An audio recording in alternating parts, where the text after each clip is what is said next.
Et vous, je pense qu'on est peut-être une minute de retard. Nous allons avec le Hachem d'abord raconter sur la journée d'hier, la journée du Ta'anit Dibour, le jeûne de la parole. Vous savez très bien que notre maître, le Ari Akadosh, a institué plusieurs coutumes depuis le XVIe siècle. Parmi les coutumes, Tou Bishvat, qui est une fête des arbres, la floraison qui commence, le renouveau qui commence, l'espoir qui commence, comme nous l'avons expliqué dans les Shiurim, que en effet, un arbre pendant l'hiver, il disparaît complètement et il renaît de sa mort, de sa disparition, si l'on peut dire ainsi, à la vie. Ainsi l'homme qui a Adam Etz Sadeh. Je voudrais faire la connexion entre cet arbre magnifique qui est fleuri, et vous savez très bien que l'Éternel a créé dans l'arbre mâle-femelle, comme il a créé toutes les créatures de ce monde mâle-femelle. Même dans les astres, le soleil est mâle, la lune est femelle. À plus forte raison, l'homme qui est comparé à l'arbre des champs, qu'il a besoin, pas de sa femelle, mais un peu plus grand que ça, de sa femme. Plus exactement, comme l'a expliqué Rabbi Yossi, un des docteurs de la Mishnah, dans le traité Shabbat 118b, ma maison. La femme est ma maison. On ne peut pas dire d'un animal ma maison. On ne peut pas dire d'une autre créature ma maison, excepté sa femme. Parce que le but de la femme est de construire sa maison. Elle est elle-même l'essence de sa maison, nous verrons pourquoi. Donc, en comparaison avec la floraison, le bourgeonnement qui commence à partir de Tou Bishvat, d'après la notion de l'académie de Beth Hillel, il y a aussi le tikkun de Ta'anit Dibour, à savoir le jeûne de la parole. Alors vous savez très bien que le jeûne de la parole se constitue dans les périodes de Shovavim à partir du début de l'exil du peuple d'Israël, la paracha de Shemot, jusqu'à la paracha de Mishpatim. Nous avons encore 2 semaines pour ceux et celles qui n'ont pas pu faire. Ça serait très intéressant, d'ailleurs je lance un scoop, très intéressant que s'il y a aussi des femmes qui veulent constituer ensemble un Ta'anit Dibour, en lisant 3 fois les Tehillim, c'est aussi valable.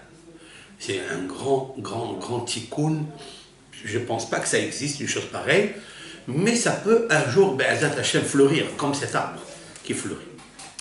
Alors, bien sûr, nous avons rappelé que le Harizal a dit que cette période-là où l'homme arrange 2 organes essentiels dans l'homme, c'est-à-dire la bouche, la langue, les 5 sonorités, c'est-à-dire les lettres labiales, dentales, palatales, linguales et gutturales.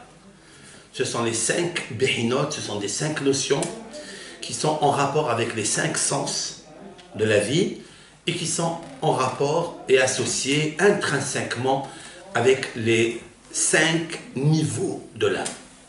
Et c'est ce que va répéter Rav Alfia, qui a donc instauré cela avec beaucoup de méthodologie.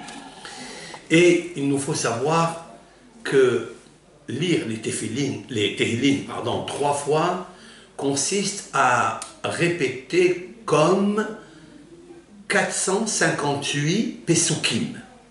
458 Pesukim, c'est très intéressant. Pourquoi 458 Pesukim?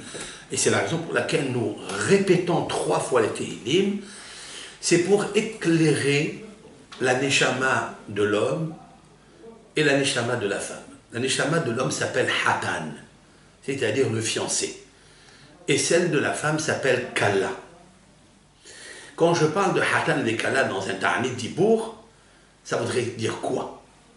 ça voudrait dire qu'on se réconcilie comme un hatan avec Akadosh Baruch. On lit Tenah, c'est-à-dire Tenah c'est 458 Pesukim, comme la valeur numérique du mot hatan. En quoi consiste cette lecture? Quelle puissance elle a? Eh bien, cette puissance, elle est la joie que l'Éternel a au moment où Réhouven, Shimon, Lévi, Yehuda se marient avec Simha ou avec Sarah.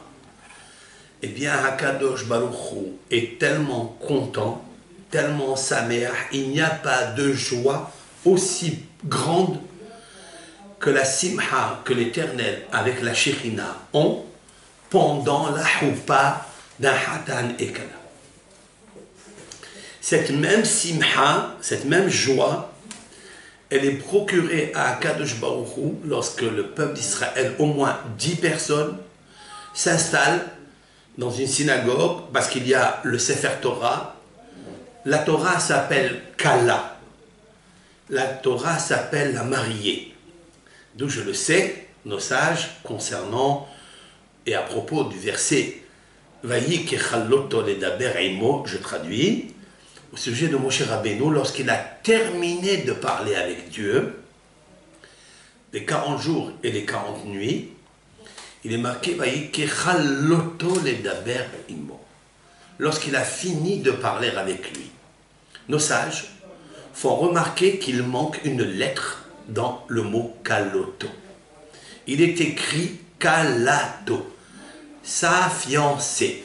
Autrement dit, que lorsque Moshe Rabbeinu a terminé la Torah, il a acquis, comme un hatan, il a acquis la kala. Par quel biais il a acquis la kala?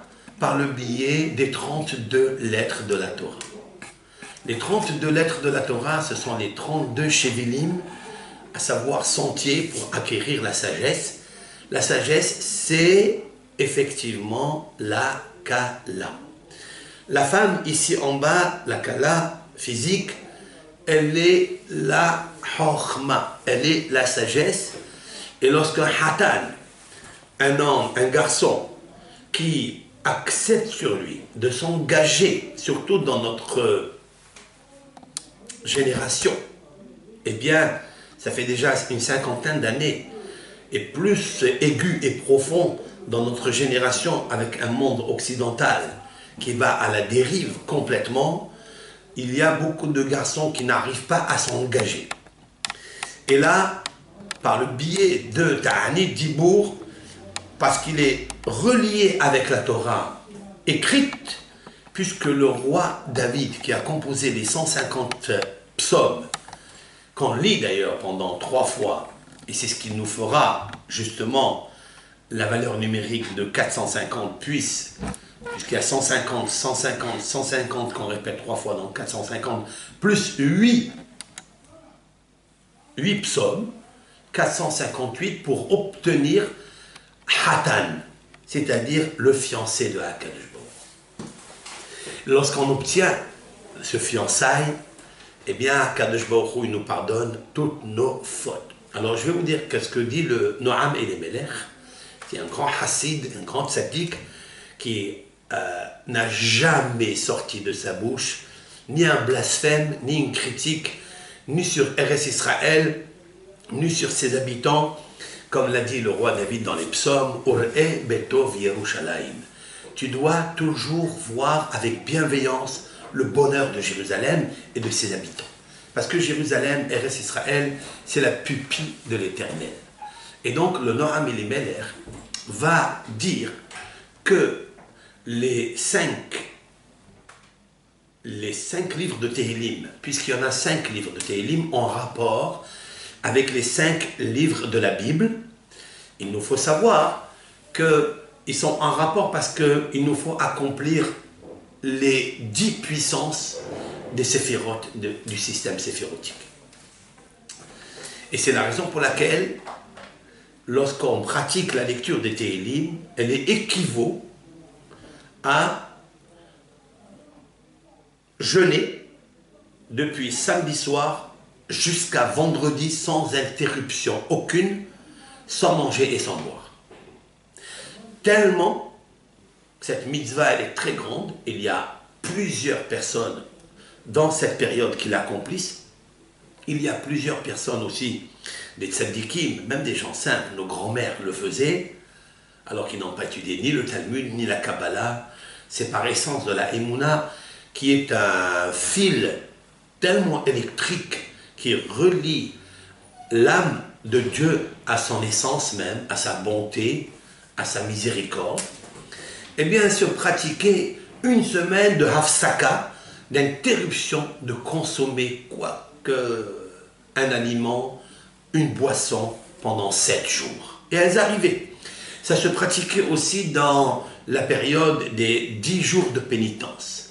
Parce qu'il nous faut savoir que les 10 jours de pénitence, c'est justement, ce sont les 10 bénédictions que pratique le Rav ou les 10 personnes qui assistent à un mariage entre un Hatan et la Kalla sous le dénuptial lorsque la Shekhinah réside à ce moment de l'alliance entre les deux. Deux êtres qui vont s'engager et qui vont s'aimer, qui vont s'attacher l'un à l'autre pour devenir une seule chair, nous allons l'expliquer, eh bien c'est tellement cher aux yeux, si l'on peut dire ainsi, de l'Éternel, qu'ils construisent les 10 forces de bonté, les 10 hormot du système séphirotique. C'est la raison pour laquelle on fait 10 bénédictions. Maintenant, lorsque je lis le Tehillim 3 fois, en ne pas parler, c'est-à-dire un Dibour avec la joie, pas avec la tristesse, avec la joie, puisque l'on peut manger et, au Hachem, on peut avoir un très bon repas, on se régale vraiment. Merci pour les cuisinières qui nous ont fait un très très bon repas. Encore une fois, celle qui se trouve dans le Beth Amikdash, c'est-à-dire la cuisine, qui donne le pouvoir au mari et aux enfants d'assister à un Ta'anit Dibour, combien de mérites elles ont, parce que le peuple d'Israël est associé l'un à l'autre et ils sont complices comme la main droite et la main gauche d'un corps. Tellement complices, tellement heureux d'aider l'un à l'autre. La main gauche ne s'est jamais demandé la question lorsqu'elle a envie de prendre quelque chose, que peut-être la main droite va l'empêcher, ni le contraire.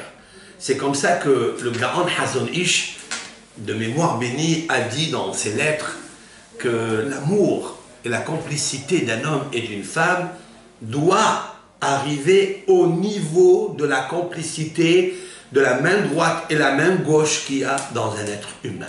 C'est comme ça qu'on doit arriver. Ça n'est pas une chose aisée et facile, mais comme toute chose, il y a beaucoup de travail à investir, beaucoup de réflexion, beaucoup de hitbonenut, beaucoup de doutes. Il faut faire hitbonenut, c'est-à-dire d'aller un peu s'éloigner un petit peu par jour, une fois par jour, ou peut-être 2 heures par semaine, de vider un petit peu l'espace où vous êtes habituel, d'aller devant la mer, parce que devant la mer, c'est encore mieux. Devant la mer, on enlève tout ce qui est amer. Parce que devant la mer, il y a toujours le Père, c'est-à-dire le ciel, Dieu. Et grâce à lui, qui est ton repère, tu ne commets jamais d'impair. Et tu réfléchis comment ne pas commettre des impairs. Et tu reçois aussi plusieurs paires de conseils, parce que c'est le moment de hitbonenut, c'est-à-dire de réflexion. Un homme, il a besoin de réflexion. Si c'est valable pour toute chose, pour la montée spirituelle, l'évolution, l'élévation spirituelle d'un être humain, ô combien c'est valable, comment je vais arriver depuis le moment de la choupa où me suis engagé à m'investir, et surtout lorsque je lis dans la ketouba, dans l'acte de mariage, qui est quelque chose d'extraordinaire, je la nourris, je la vêtis et je la chéris, combien les choses vont changer juste après les 7 jours de festivité. Donc il nous faut énormément de travail. Je citerai ce que les maximes de nos pères ont dit, Hayom Katser. la journée est courte. Ve'amelacha meruba. Et le travail est multiple. Ve'apo'alim atselim. Et les ouvriers sont fainéants. U'ba'al bayit dohek. Et le propriétaire de tout cela, eh bien, il a très très mal parce que la fin du mois arrive et il faut payer tout le monde. Le Baal Abayit disent les Hachmei Moussar, c'est un Kadosh Baruch. Nous sommes les ouvriers fainéants dans ce monde. Le travail est multiple, nombreux est le travail. Et la journée est très courte, la vie est très courte. Mais ça ne va pas nous décourager. Parce qu'il est écrit par ailleurs, Lo alecha melacha ligmor. Ça n'est pas à toi de dire, je suis stressé parce que je ne termine pas le travail, et donc je suis anxieux. Comment le travail va terminer alors que la journée est courte? Lo alecha melacha ligmor. Toi, tu n'as pas besoin de t'inquiéter pour ça. Ve'en ata ben horin libatel mimena. Mais cependant, tu n'es pas libre de t'annuler d'elle, d'être nonchalant et de la laisser comme un champ qu'on laisse où poussent les joncs et les cactus, etc. et les épines. Il nous faut gentiment travailler. Je citerai ce que le roi David, dans un des psaumes que nous avons lus, Baruch Adonai Yom Yom. Merci, mon Dieu, jour après jour. Je n'ai pas à m'inquiéter, qu'est-ce que je vais faire demain, qu'est-ce qu'il arrivera demain, je m'occupe du présent. Baruch Hashem, Yom Yom. C'est comme ça qu'est la méthodologie pour évacuer les stress et s'éloigner de cette inquiétude du poids et de la charge de demain. Demain n'est pas encore là. On est aujourd'hui. Donc, à Yom Katser, c'est vrai qu'aujourd'hui, il est court, mais tu dois travailler, tu dois avancer. Tout ce que tu peux faire aujourd'hui, fais-le. Ne termine pas le travail. Ne pense pas, je n'ai pas terminé. Voilà, ça fait 2 ans, 3 ans de mariage et je vois que je n'arrive pas à me sceller avec mon épouse. On n'arrive pas à être un comme la Torah le demande. Je vais vous expliquer pourquoi on n'arrive pas. Parce que je pense qu'on oublie une parole que l'Éternel, et c'est là où je vais parler de mon docteur, parce qu'en fait mon docteur qui m'a dit que ma femme avant tout, mon docteur c'est Akadosh Baruch. Comme il est stipulé dans la paracha qu'on vient de lire dans Béchalah, t'inquiète pas, si tu suis mes préceptes à la lettre, tu essayes de faire mon fils des efforts dans la droiture, tu écoutes mes lois, même si elles sont dogmatiques, c'est-à-dire tu ne comprends pas, ou la nature de l'homme a un tic, d'accomplir l'informatique de ces lois exceptionnelles et complexes, certes, mais il faut que tu saches que si tu acceptes sur toi que je suis ton père, alors je te guérirai. De toutes les maladies que j'ai infligées à l'Égypte, on vient de sortir, c'est l'Éternel qui les a pratiquées, qui les a déversés, infligés sur l'Égypte. Eh bien, Ani Adonai Rofecha. Je suis l'Éternel, ton guérisseur. Mon docteur et mon guérisseur, c'est Hakadosh Baruch. Hakadosh Baruch, dans la Torah, il m'a dit quelque chose que peut-être je n'ai pas encore bien assimilé. Et c'est vrai, il ne faut pas se décourager de ça. Il est marqué dans cette Torah, un homme, donc, quand il a pris cette femme, je reviens toujours à la Genèse, parce que c'est là la source enracinée de tous les conseils qu'un homme doit prendre pour s'améliorer et avancer vers un amour franc et sans franchise. C'est-à-dire, il n'y a pas de franchise, et il n'y a que la franchise. C'est-à-dire tout risque. Il faut qu'un homme se marie et avec son épouse tout risque, sans franchise, avec toute la franchise dans le mot, dans les verbes, dans le vocabulaire. Et il doit accomplir ce qui est marqué dans la Torah. Qu'est-ce qui est marqué dans la Torah? L'Éternel a créé donc la femme, il l'a ornée de 24 ornements, comme le disent nos sages, à travers les versets. Et l'homme était en extase et fasciné, et il a dit, c'est un os de mes os, Bassar me Bessari. Celle-ci, j'appelle la femme car elle est extraite de moi. Si elle est extraite de moi, cela veut dire que mon docteur, celui qui a fait l'opération de mon corps, parce que l'Éternel a fait une opération quand même, il ne m'a pas demandé quelque chose, il m'a juste endormi. Et l'Éternel a des astuces comment endormir l'homme avec un sommeil profond. Il a extrait de moi une partie et il a créé une femme. C'est la mienne, c'est ma partie. Donc cette femme-là, toute femme qui est donc avec son mari aujourd'hui, qui sont passés sous la roupa, dont ils ont passé des moments avant pour se consulter, pour exercer des conversations profondes, sérieuses, ils se sont engagés, c'est celle-là que Akadosh Baruch Hu, il t'a réservé, c'est ça ton docteur. Et elle est chez toi, elle est en toi, elle est à côté de toi, puisqu'elle a été prise de la côte. Donc elle est à côté de toi, elle est en face de toi. Il a dit quelque chose à Akadosh Baruch Hu. Mon docteur, mon psychologue, l'Éternel est mon psychologue. C'est à lui que je dois me référer. Et je le sais que quand je me réfère à lui, quand je parle avec lui, quand je m'isole, car l'isolement est la racine de la méditation, la réflexion. On arrive à des conclusions fermes parce que je dévoile et j'extrais le bon qu'il y a en moi et qui des fois est tellement négligé et tellement insignifiant par erreur. C'est une idée erronée parce que l'homme a à l'intérieur de lui le meilleur qu'il devra sortir. Mais pour cela, il doit avoir des moments privilégiés où il doit être libre, tout seul, comme il était jadis tout seul, avant de trouver la femme et avant de connaître l'Éternel. Et donc, il lui a dit comme ça, Alken, Ya'azov ish et aviv. Un homme doit, Ya'azov, c'est un mot très fort, mais il faut l'expliquer comme il est. Ya'azov, c'est-à-dire abandonner. Abandonner, pas dans le sens du kavod de son père et de sa mère, Dieu préserve, mais il doit investir tout l'engagement qu'il a pris dans la ketouba avec son épouse qui est sortie de lui, extrait de lui, et le réserver à sa femme. C'est ça que mon cœur m'a dit, ma femme avant toute chose.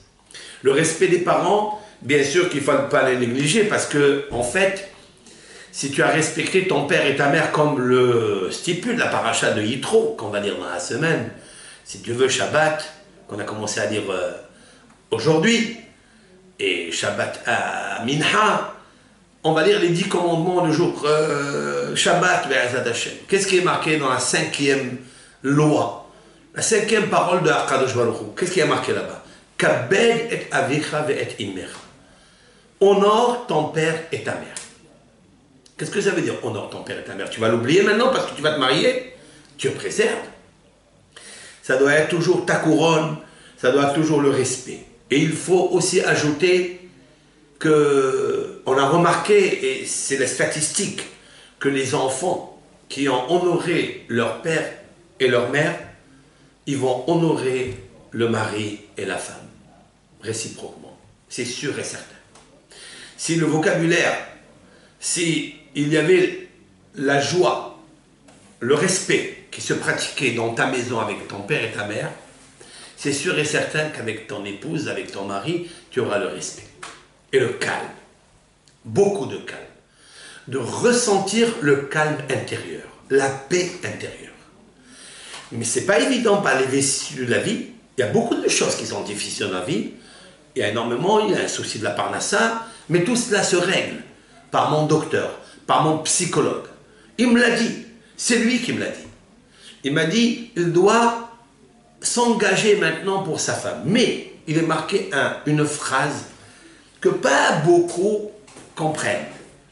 Vedavak beishto. Vedavak beishto. C'est quoi Vedavak? Et il s'attachera à sa femme. C'est comme ça qu'on a l'habitude de traduire. S'attacher à sa femme. c'est une explication erronée complètement.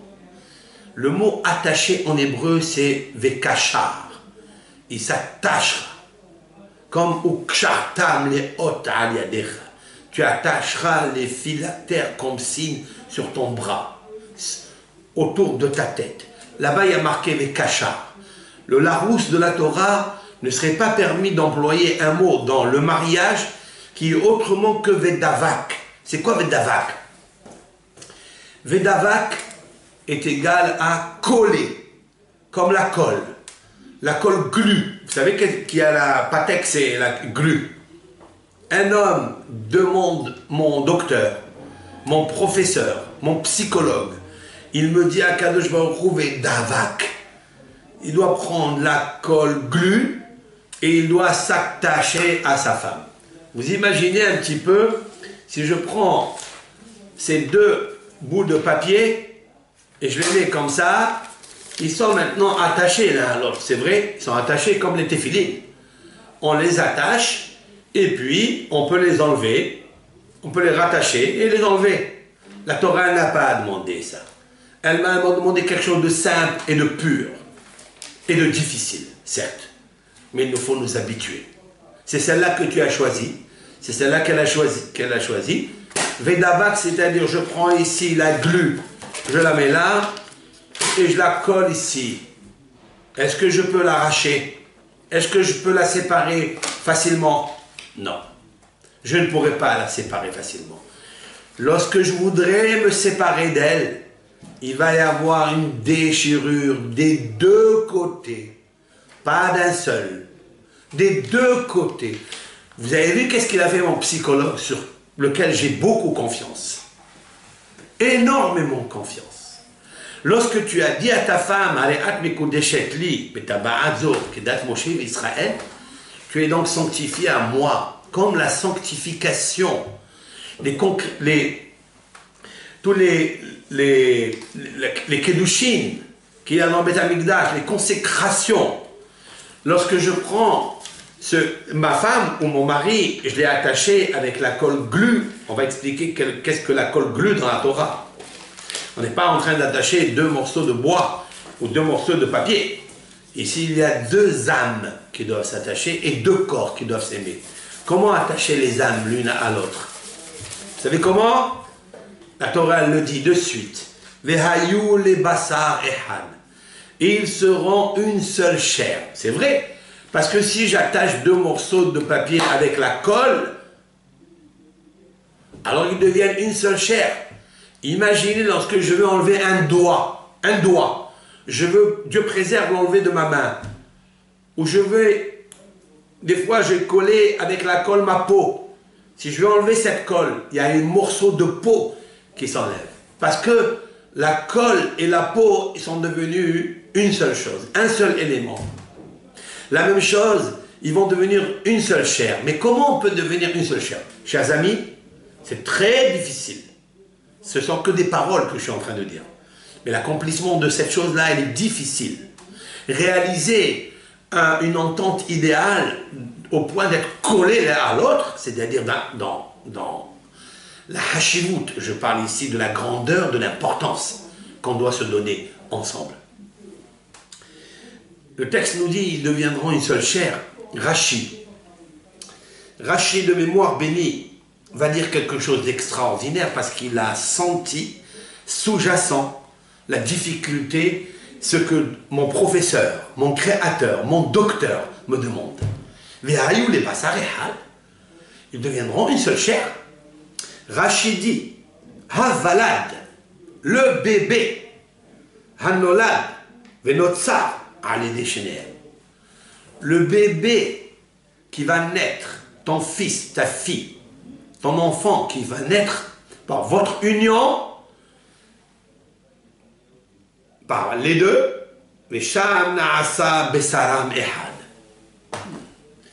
dans le bébé, dans l'enfant, il y a la partie d'amour des deux, de l'homme et de sa femme. Comme ça, il répond Rashi. Très intéressant ce Rashi qui est cartésien en même temps. Parce que j'ai une question. Il est marqué que dans le Talmud, qu'un homme, il doit aimer sa femme comme lui-même. Comme ça, c'est marqué. Mais il doit l'honorer plus que lui-même. Pourquoi? Pourquoi cette loi n'existe pas dans toutes les lois relatives avec son camarade? Tu dois aimer ton prochain, c'est tout. Mais l'honorer plus que toi, c'est pas marqué que tu dois le gâter plus que toi. Cela veut dire que quand tu achètes quelque chose pour toi, tu dois acheter un peu plus pour ton épouse. C'est une loi dont le docteur Akadosh Baruch Hu, il m'a indiqué, il m'a conseillé, et c'est ça ma psychologie. Autrement dit, que si je veux faire autrement, je ne pourrai pas réussir. Pourquoi? Parce qu'il est marqué dans les textes de la Gemara. Barati Yetzerara, Barati lo Torah Tavlin. J'ai créé le mauvais penchant en l'homme, mais j'ai créé l'antidote, le l'élixir, la Torah. La Torah, c'est l'ordonnance du docteur. Hakadosh Baruch Hu, il connaît parfaitement, mieux que quiconque, la machine, homme, femme, qu'il a créée. Je dois suivre à la trace, au bout des doigts, chaque lettre qui est sortie de sa plume dans la Torah, dans l'ordonnance. Je dois faire très attention. J'ai créé le Yetzerara, mais je n'ai pas créé la philosophie comme antidote. Je n'ai pas créé la science comme antidote. Je n'ai pas créé la médecine comme antidote. Il n'y a rien, ni la psychologie, ni le psychologue. La Torah comme antidote, comme l'élixir. C'est impossible autrement. Je vais vous dire quelque chose. Lorsque nous avons lu les 3 fois les Tehillim, donc ils reviennent à la valeur numérique Hatan, c'est-à-dire le fiancé, puisque maintenant il se fiance avec Akadosh Baruch Hu. Nous avons l'habitude dans ma communauté de le pratiquer, c'est un Dibour, dans Parashat Béchalah. Dans Parashat Béchalah, c'est-à-dire le dimanche, celle qui suit après les 10 commandements. C'est très intéressant de le placer ici, bien qu'on peut le placer dans Shemot. On peut le faire toutes les 6 fois si l'on veut. Combien on a ressenti comme un lavage intérieur que je ne peux pas obtenir ailleurs. Il n'y a aucune lessive, aucune toilette qui peut, aucune machine à laver qui peut me redonner la vigueur, la vivacité, la simha, comme on a eu hier, et surtout dans Parashat Béchalah, celle qui précède la Parashat des 10 commandements, lorsque l'Éternel il demande au peuple d'Israël, les hommes, de se séparer et de se sanctifier. Pourquoi il leur demande de se séparer de leurs femmes et de se sanctifier? C'est là où on a besoin, ici dans notre génération, de nous préparer à cela. Pour recevoir la Torah et revenir à l'état initial dans le Gan Eden idyllique avant la faute de Adam et de Hava, dans l'amour de Hatan et Kala. Lorsqu'ils étaient collés un à l'autre. Mais après la faute, il l'a répudié. Il fallait maintenant, avant Matan Torah, se séparer d'elle pour mieux revenir avec elle. Il est des fois où l'homme n'arrive pas psychologiquement à comprendre qu'est-ce qui lui arrive. Pourquoi toutes ces difficultés? Pourquoi il commence bien et il termine avec nonchalance, avec paresse? Il n'est plus le même zèle. Pourquoi? Parce qu'il ne prend pas le temps de réfléchir et d'être mitkadesh, c'est-à-dire de se sanctifier. Le Harizal a dit, ou plutôt son élève, le Hemdat Yamim, un livre, Rav Binyamin est quelque chose, un Ashkenaz, il y a quelqu'un de Sfarad, l'auteur du livre Hemdat Yamim, d'après le Gaon Hida, notre maître, le nucléaire, le Gaon Ben Ishai et d'autres, ne savent pas qui est l'auteur du livre Hemdat Yamim, qui est un livre d'un éclairage exceptionnel sur la mitzvah du Shabbat. la mitzvah du devoir conjugal, du mariage.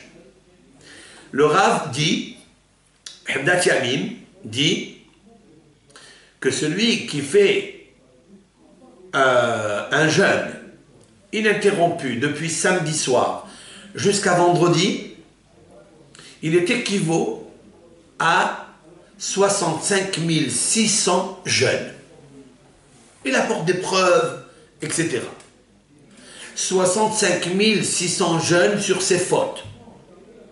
C'est tellement immense, c'est tellement grand que pour une journée de consécration, de silence et de lecture, nous avons réparé les 22 lettres de l'alphabet qui sont reliées avec le nom de Dieu, parce que vous savez très bien que quand on dit quelque chose, un mot qui est bon, aimable, nous associons l'Éternel avec. Et si c'est le contraire, nous associons aussi l'Éternel dans la difficulté, si l'on peut dire ainsi. Car le cœur de l'homme, a expliqué un des grands maîtres il y a 300 ans, Rabbi Eliyahu de Izmir, de Turquie. Le cœur de l'homme, c'est un muscle qui a la forme du Yud. Puis ça passe dans les 5 lobes des poumons, c'est la lettre He. Yud, He. Puis la gorge, trachée artère et oesophage, c'est ça, ça monte vers la bouche, ça fait comme ça fait ça. C'est la lettre à la forme du Vav. Et les 5 sonorités qui font sortir les 22 lettres de l'alphabet, c'est 5, c'est le He. Yud, He, Vav, He. Le nom de Dieu est inscrit en nous. Si nous avons failli et nous avons fauté par la bouche, nous avons dit un vocabulaire très dur. Et quand on dit des vocabulaires très durs qui ont fait honte, qui ont rabaissé autrui, à plus forte raison, dit le Talmud dans le traité Baba Metzia, sa femme, comme a dit Amar Rav Yehuda Amar Rav. Rav Yehuda, on en 200 mètres, Rav. Kol Ona'a Asura, c'est-à-dire léser quelqu'un par la parole, c'est interdit. Ou Bifrat Ona'at Ishto. À plus forte raison, et en particulier, la difficulté que tu provoques à ton épouse par une parole qui vexe. Gravissime. Alors comment on corrige ça? Comment? Ben, c'est l'occasion dans cette période où il y a une ha'ara extraordinaire, exceptionnelle. Il y a une aide unique du ciel qui t'accompagne. Et c'est la vérité, au début c'est un peu difficile. Comment économiser 65 600 jeunes? Ça veut dire plus grand que Kippour. Mais je vais vous dire quelque chose de vrai et de très facile à faire. Le Gaon de Vilna. Qui n'a pas entendu parler du Gaon de Vilna? Très grand Gaon de Vilna. Il avait l'habitude, comme d'ailleurs c'est marqué dans la Kebara, dans le Zohar, de faire les 3 Seudot Shabbat, certes. Celle de vendredi soir, celle de midi et celle de Seudah Shlishit, la 3e. Si on fait les 3, c'est quelque chose de grandiose. Tout celui qui fait les 3 Seudot, il est sauvé de la guerre de Gog et Magog. Dit le Talmud. Celle qu'on oublie et celle qui est très difficile, et surtout en hiver, peut-être en été, c'est la 4e Seudah. La 4e Seudah. C'est-à-dire Seudah Revi'it, celle qui accompagne le Shabbat. Elle est d'une importance capitale. Que ce soit le Zohar, que ce soit le Kafahaim, tous les poskim, tous les décisionnaires qui ont apporté, les Sfarim, les Kabbalistes qui ont dit combien elle est importante. Dans le Shulchan Aruch, il est écrit qu'une personne doit s'efforcer de manger ne serait-ce que 30 grammes de pain pour accomplir la mitzvah d'accompagner Shabbat Hamalka, la reine du Shabbat. Lui donner le respect. Ça tient à cœur au Shulchan Aruch, Rabbi Yosef Karo. Oui, le Gaon de Vilna n'a jamais raté cette Seudah Revi'it, c'est-à-dire un morceau de pain, 30 grammes avec la Birkat Amazon. Si tu peux chanter Eliyahu Hanavi 120 fois, en comptant sur les phalanges de ton doigt, de tes mains, Eliyahu Hanavi Zachor Letov, Eliyahu Hanavi Zachor Letov, Eliyahu Hanavi Zachor Letov. Si vous comptez ça tous les samedis soirs en mangeant ce 30 grammes, il y a un mérite extraordinaire. 120 fois, Eliyahu Hanavi, il entend ça jusqu'à 120 ans. Arichut Yamim. Arichut Yamim. La prolongation, la longévité tu auras. Tellement c'est grand, parce que cette mitzvah d'accompagner le Shabbat, elle n'est pas accomplie convenablement. Et je peux comprendre. On vient de remplir le ventre, surtout ceux et celles qui font les régimes, alors c'est sûr et certain qu'ils ne vont pas le faire. Le Gaon de Vilna, deux choses, je vais vous dire, pour vous renforcer, pour me renforcer. Depuis que j'ai lu ces deux histoires que je vais vous raconter, je me suis attelé et essayé d'influencer ma famille pour le faire. Je dis toujours à mes enfants, il faut faire cette séouda, c'est très important. 30 grammes de pain. Moi, je vous dis la vérité, je ne mange pas 30 grammes de pain, je mange plus. Je sors 2 pains, 2 halot, et je me régale. Avec tout ce qui reste de Shabbat, la kedusha du Shabbat, je mange bien comme il faut. Baruch Hashem, on est content, on est heureux et on chante. Un jour, le Gaon de Vilna s'est senti très mal. Il est parti se coucher et il a ôté de faire la séouda, de manger 30 grammes. Il se réveille quelques minutes avant le lever du jour, parce qu'on peut la faire jusqu'au lever du jour. Il s'est levé en sachant qu'il n'a pas accompli cette mitzvah. Il appelle son fils, il lui dit quelle heure il est, regarde s'il y a Amoud HaShahar, le lever du jour, tu me dis de suite. Il dit papa, il reste 3 minutes.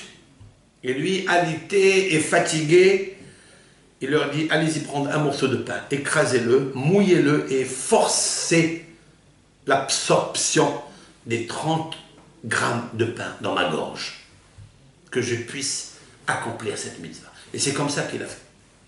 Maintenant, je vais vous dire quelque chose de plus beau et plus grand. Sa femme, la femme du Gaon de Vilna, a décidé un Shabbat, après la Havdalah, de ne pas faire la Séouda réveillée. Pourquoi? Parce qu'elle a pris sur elle, elle s'est engagée de jeûner depuis le samedi soir jusqu'à vendredi. Il faut le faire, hein, pour une femme surtout. Elle a beaucoup de choses à faire à la maison. Heureusement qu'elle est là. Tout le seder de la maison. Combien de machines à laver il y a? La vaisselle, la maison, le sidour à baït. C'est-à-dire arranger la propreté de la maison. Ça n'est pas une chose facile. Tu veux jeûner? Pourquoi? Parce qu'elle a entendu que celui qui jeûne pendant toute une semaine, c'est équivaut à 65 600 jeûnes. Il a dit, Baruch Hashem, qu'est-ce qu'il y a? Je vais consacrer une semaine de jeûne. Et on verra. Elle peut dormir, elle peut étudier un peu, etc. Elle peut se promener, mais ne pas manger. Il y a aujourd'hui beaucoup de personnes qui le font, mais ils ne le font pas pour Akadosh Baruch Hu, parce qu'ils font un service divin, pour s'éloigner de ce...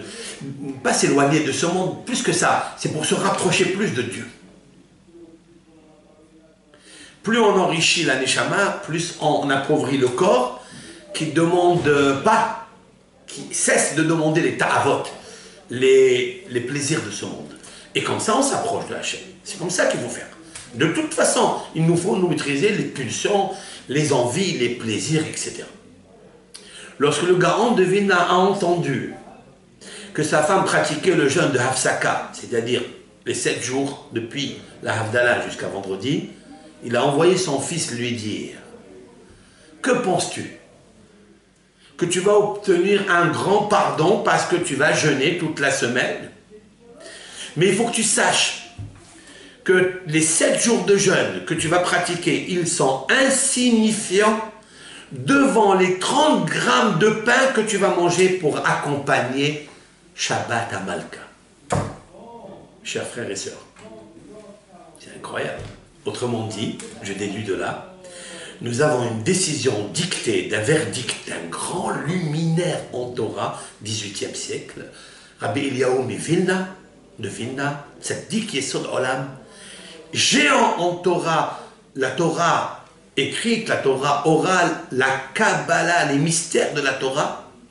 Vous n'avez qu'à voir ce qu'il a écrit dans Sifra Ditzneota, c'est un livre puissant, luminaire, avec des codes, des cachets, des séphirotes, que moi-même je ne comprends pas quand je lis. Il y a un verdict qui sort de sa bouche. Accomplir le respect d'accompagner Shabbat à Malka avec 30 grammes de pain, c'est plus que 65 600 jeunes. C'est incroyable ça. Après 120 ans, depuis que j'ai entendu cette histoire, j'accomplis cette mitzvah. Qu'il pleuve, qu'il vente, j'ai mal au ventre, j'ai pas mal au ventre, j'ai beaucoup mangé. J'attendrai, je mange 30 grammes et un peu plus, et je chante à Hachem Yitbarach. Et j'ai dit quelque chose de valable, peut-être j'ajouterai sur cette parole du Gaon de Vilna, que si un homme ou une femme s'habitue à avoir le respect de manger du pain dans les 3 séoudotes de Shabbat, y compris celle qui est la 4e séouda de Motsai Shabbat, pour avoir le respect d'accompagner le Shabbat, c'est qu'il sent le Shabbat. Si on respecte le Shabbat en rentrant, si on respecte le Shabbat en sortant, il y a un grand shalom baït qui s'installe à la maison. Ô combien ça serait valable de faire une séouda comme au vendredi, comme à midi où on est très heureux, on est très content, il y a un ta'anoug, il y a un plaisir énorme de tous les plats exquis et tous les apéritifs qui sont présents à la table, et combien on attend tous et toutes ça, eh bien, Motsai Shabbat, de le faire, ça apporte une beracha particulière. Pourquoi? Parce que j'ai la confiance en ce qu'il a dit, le Zohar. Quand on dit les maîtres, les hachamim, quand j'ai la émouna et que j'accompagne le Shabbat, c'est que le Shabbat, il est important à mes yeux. Le Shabbat, c'est la Shekhina. Le Shabbat, c'est Mekor HaBeracha. C'est la source même de la bénédiction. Quelle bénédiction qui est plus grand que l'amour et le shalom qu'il y a dans une maison entre les parents et les enfants. Ça veut dire quoi? Ça veut dire que mon docteur, mon psychologue, qui m'a instauré ça, lui qui connaît comment elle marche la machine, c'est sûr et certain que dans la feuille de route, pour accomplir la shlemut, la perfection avec Akadosh Baruch Hu, il a posé aussi des choses merveilleuses pour m'aider à le connaître mieux. Et quand je le connais mieux, je le respecte plus. Je reviens maintenant au texte. Tout ça, c'est pour nous aider à comprendre Vedavak Beishto. Il s'attachera à sa femme, pas s'attacher à sa femme. Il se collera avec la glu. Comment on se colle avec la glu? Comment est-ce possible?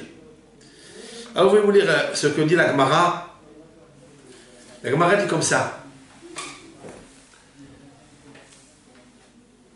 Vous savez que il est très difficile à l'homme, comme il est égoïste. Je parle du mari, je parle toujours du mari parce que nous on ne connaît pas le tempérament des femmes. C'est difficile de l'apprendre. Ça nous met beaucoup de temps pour apprendre les exigences, le regesh. Chaque petit détail, c'est très difficile. Combien dans une maison, il nous faut faire attention au seder de la maison. Pour un exemple, je veux étudier la Gemara. Dans ma maison, je vais sortir les livres avec les commentateurs sur le Talmud. Je pose les livres sur la table qu'elle vient d'arranger avec une nappe blanche. Je me permets de m'asseoir et d'étudier. C'est pas tout le monde qui a un bureau spécial avec une chambre. C'est pas tout le monde qui a ce kiff, qui a cette aise. Donc je prends la salle à manger ou bien une partie de la cuisine et je commence à étudier. Il arrive le moment de Minha ou bien le moment où je dois aller à la yeshiva, au kollel, ou à mon travail, peu importe. Qu'est-ce qui se passe à ce moment-là? Il y a tout le livre sens dessous, qui sont posés ici sur la table. Qu'est-ce que je fais moi, en tant que mental et intellectuel? Je dis, attends, puisque je dois revenir, donc je vais laisser tous les livres ici sur la table. Oh là là là là, il ne faut jamais faire ça, une chose pareille. Oh là là, la guerre de Gog Magog, vous pouvez la mettre dans la maison. En une fraction de seconde. Explique Rav Chaim Friedlander, c'est la plus grosse erreur de notre vie qu'on peut faire. J'ai donné l'exemple des livres. Pourquoi? Parce qu'on se dit, logiquement, je vais revenir. Pourquoi remettre tout en ordre dans la bibliothèque? Parce qu'il faut aussi l'ordre, même dans ta bibliothèque, à toi, que c'est réservé exclusivement à ta lecture. Ce sont les livres de Gemara, de Shulchan Aruch, du Moussar, que toi tu lis. Là-bas aussi, elle jette un œil de voir le seder, l'ordre. Il nous faut toujours mettre de l'ordre dans son désordre. Surtout les hommes sont beaucoup désordonnés. D'où je l'ai appris? Je l'ai appris de l'homme le plus sage du monde, Shlomo Amelech, qui a dit dans les Ecclésiastes, Al sede ish atzel avarti.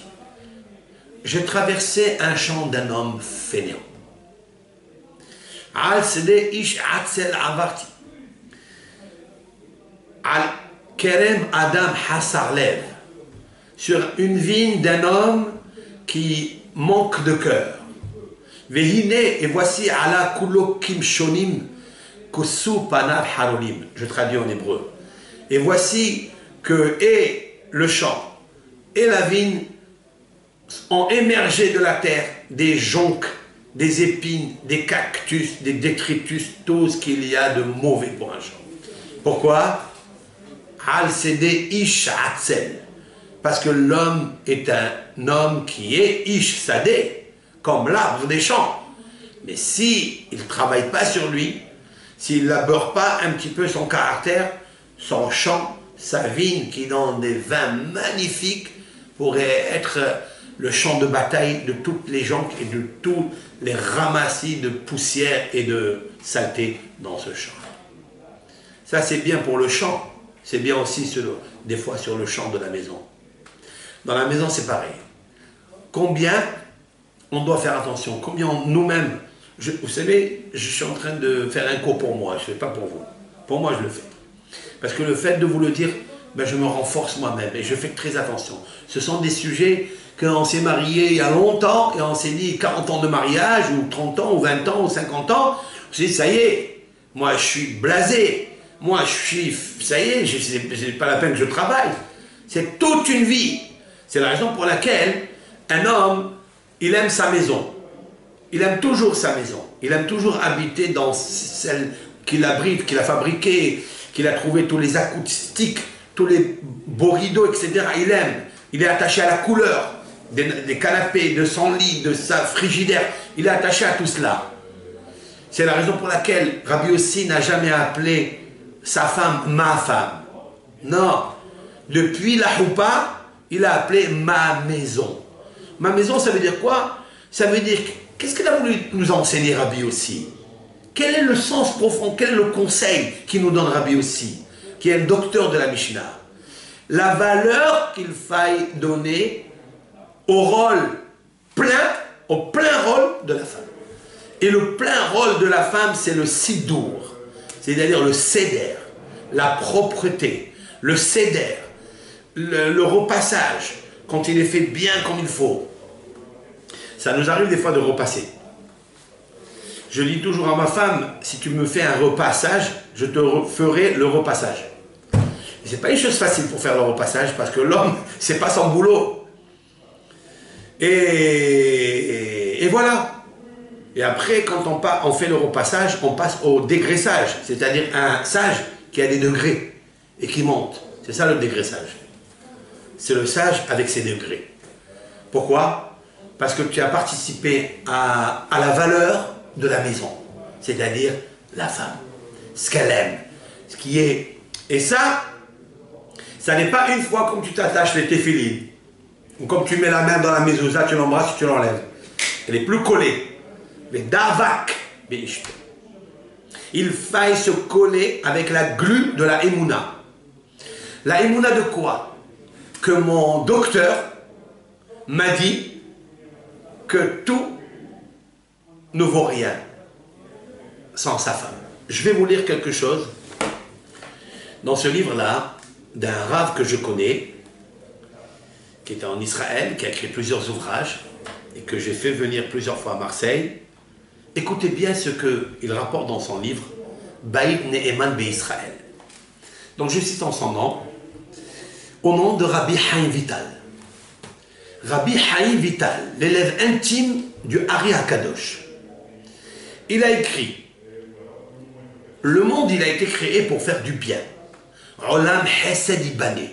Le monde de la maison, Hesed Ibane. Pour qu'il se construise bien comme il faut du Hesed. Il dit le Rav, Adam Aosek be Gmilut Hesed, Im Hamon Anashim. Je traduis mot à mot. Un homme qui se préoccupe de faire de la bienfaisance, de la charité, de la bonté avec beaucoup de gens à l'extérieur. Il prête de l'argent, il donne de la tzedaka, il rend visite aux malades, il console les endeuillés, il réjouit le Hatan et la Kalla, Bevadai. Certainement, Ishaq Liyom Haron, il va jouir, il va être content le dernier jour de sa vie, le jour où il va quitter ce monde. Pourquoi? Parce qu'il a beaucoup et multiples actions de bonté avec lui.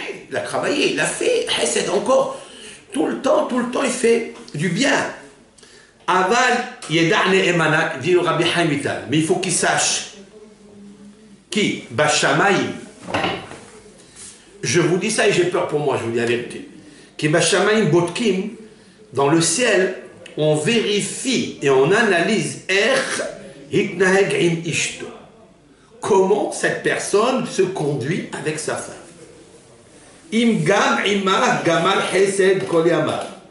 Est-ce qu'avec elle aussi, il a accompli la charité, la bonté, l'amour, le don, le prêt, la gâterie, toute sa vie? Ashra Vetovlo. Cet homme-là, il sera heureux. Combien de bénéfices il aura? Maintenant, j'ajoute quelque chose en son nom. Ah, cependant, im ota hiknit veizniah. Par contre, si sa femme, il l'a délaissé dans la maison, avec la colère, il s'est mis en colère sur elle, ou bien il est trop exigeant, sans pitié, sans hesed, sans porter avec elle le joug de la maison. Il dit c'est ça qui va contrebalancer la balance de tous ses mérites. Mais ils vont pas se souvenir de rien du tout, de tous les bienfaits et les charités et les bontés, les hesed et les prêts qu'il a fait avec les autres. Vous savez qui est-ce qui parle ici? Je tremble. Rabbi Haïm Vital, Alav Shalom, de mémoire bénie. C'est pour ça que je dis, le docteur m'a dit, c'est un parmi les docteurs qui m'a dit, d'abord ma femme. Combien on doit s'exercer, travailler sur ça? Ma femme, celle qui est sortie de moi. Gomel, je dirais à propos, je terminerai le verset qui est écrit dans les proverbes du roi Salomon, Gomel nafsho ish hased. En quoi consiste un homme de bienfaisance? C'est celui qui fait le bien avec soi-même, avec son âme. Son âme c'est lui, son âme c'est sa femme. Mais Davat Beishto, parce qu'il doit coller, il doit se coller à elle avec la glu de la Emouna. Parce que mon patron, mon psychologue m'a dit. Mon psychologue c'est la Torah. C'est elle qui m'a dit de le faire. Donc je dois bien étudier. Je dois bien être un apprenti et un sage apprenti. Faire très attention à ce qui est marqué dans la Torah. Relire et relire. Et même si des fois je ne l'ai pas fait, et jusqu'à maintenant je ne l'ai pas fait, bien je dois me convaincre. Je dois, comme je vous ai dit tout à l'heure, nous ferons le prochain shiur de la hitbonenut bahitbodedut, c'est-à-dire la réflexion dans l'isolement qui est la racine de la méditation. Et ça, Be'ezat Hashem, de parler avec soi-même, de sortir d'un ta'anit dibour, les paroles ils ne sont plus les mêmes. Les paroles ils sortent d'un autre monde. Yud, Ke, Vav, Ke, sortent du Kadosh Baruch Hu. C'est l'Éternel qui dicte les choses. Quand vous avez fait toute une journée la vidange de tous les péchés, la vidange de ne pas parler, on ne peut vivre qu'une vie en 2 mots d'ange. Qu'une vie d'ange. Quand on fait la vidange de soi, à l'intérieur de soi, on devient bien, on devient nous-mêmes, on sait qui nous sommes. Alors on sait comment agir et faire l'honneur à ceux et celles, l'homme, la femme, parce que ce que je parle pour l'homme, c'est valable, et si ce n'est pas plus, pour la femme aussi.